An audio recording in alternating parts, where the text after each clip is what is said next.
निवडणुकीसाठी उमेदवारी अर्ज केलाय, पहिली प्रतिक्रिया काय? स्वर्गीय आबासाहेबांनी या मतदारसंघामध्ये आणि तालुक्यामध्ये दीनदलित कष्टकरी शेतकरी बहुजन समाजातील आणि नाहिरे घटकांचं प्रतिनिधित्व करत असताना तिथल्या गोरगरीब जनतेचे प्रश्न वेळोवेळी सोडवले आणि तोच विचार टिकवण्यासाठी आणि सांगोला तालुका शांततामय सुसंस्कृत भ्रष्टाचारमुक्त करण्यासाठी अर्ज भरलेला आहे। निश्चितपणे या तालुक्यातली आणि मतदारसंघातली जनता 20 तारखेला भरघोस असं मतदान मला करेल आणि 23 तारखेला लाल बावटा फडकून आबासाहेबांना श्रद्धांजली वाहू। तुमचं विकासाचं विजन काय असेल? निश्चितपणे या तालुक्यामध्ये मागच्या 4-5 वर्षामध्ये कशा पद्धतीने परिस्थिती निर्माण झालेली इथला तालुक्यातला प्रत्येक नागरिक जाणतो। महिलांच्या सुरक्षितेचा प्रश्न निर्माण झालेला आहे। इथं तरुणांच्या हाताला काम मिळालं पाहिजे, चांगलं शिक्षण, चांगली आरोग्यसेवा मिळाली पाहिजे। त्याचबरोबर शेतीच्या पाण्याचा प्रश्न आहे, शेतकऱ्यांच्या ज्या पिकाला भाव मिळाला पाहिजे, दुधाला भाव मिळाला पाहिजे, अशा पद्धतीचे विचार ठेवून आम्ही या तालुक्यामध्ये भविष्यकाळात काम करू। तुम्ही दोघं बंधू एकत्र आहात आणि समोरच्या बाजूला दोघंजण वेगवेगळे झाले, काय असेल? स्वर्गीय आबासाहेबांनी 60 वर्ष राजकारण आणि समाजकारण करत असताना छत्रपती शिवाजी महाराज, शाहू महाराज, महात्मा फुले, डॉक्टर बाबासाहेब आंबेडकरांचा विचार करला आणि तो या तालुक्यात आणि मतदारसंघामध्ये तळागाळात रुजवला।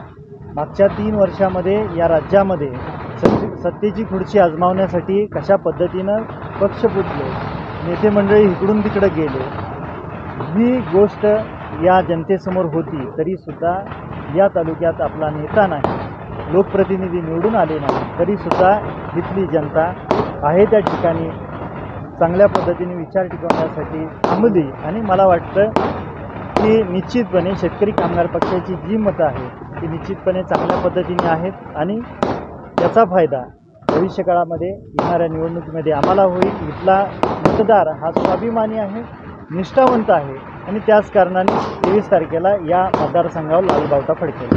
या निवडणुकीत मोठ्या प्रमाणात पैशाचा वापर होईल असं दिसत आहे, काय वाटतं तुम्हाला की ही निवडणूक ही जनशक्ती विरुद्ध जनशक्ती, स्वाभिमान विचाराची आणि निष्ठेची लढाई असणार आहे।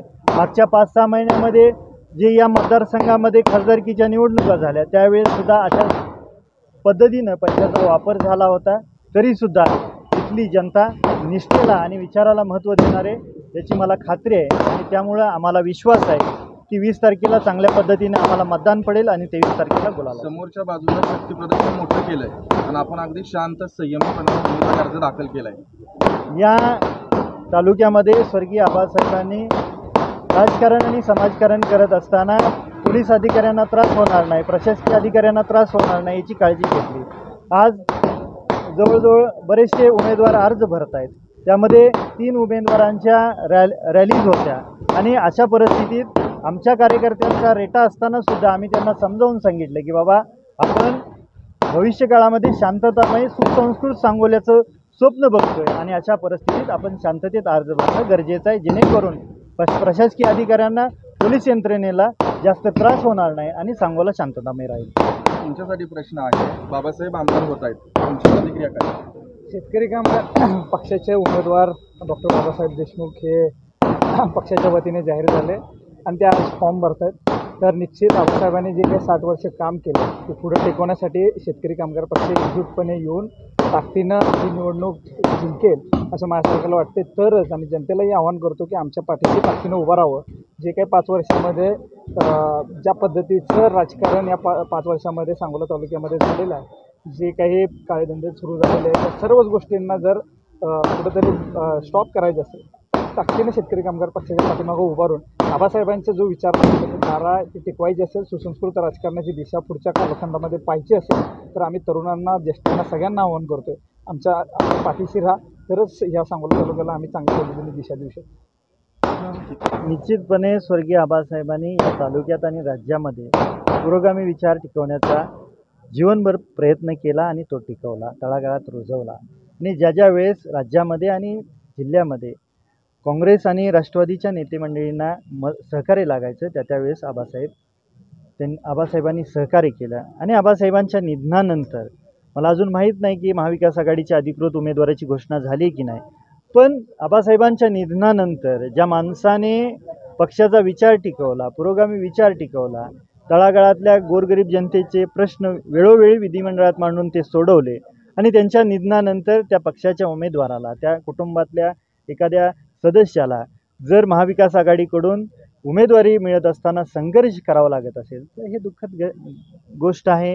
याची खंत वाटते आमच्यासारख्या तरुण सहकाऱ्यांना. शरद पवार साहेबांसोबत या बाबतीत बोलणं झाले? निश्चितपणे पवार साहेबांनी सांगितलेलं आहे आणि मागच्या 2-4 दिवसापूर्वीच रोहितदादांनी पाठिंबा दर्शवलेला आहे. पवार कुटुंब आमच्यासोबत असेल याची मला खात्री आहे. हा निर्णय भाई जयंत पाटील घेतील, कारण सरचिटणीस आहेत, त्यांची चर्चा करून तुम्हाला कळवण्यात येईल. धन्यवाद.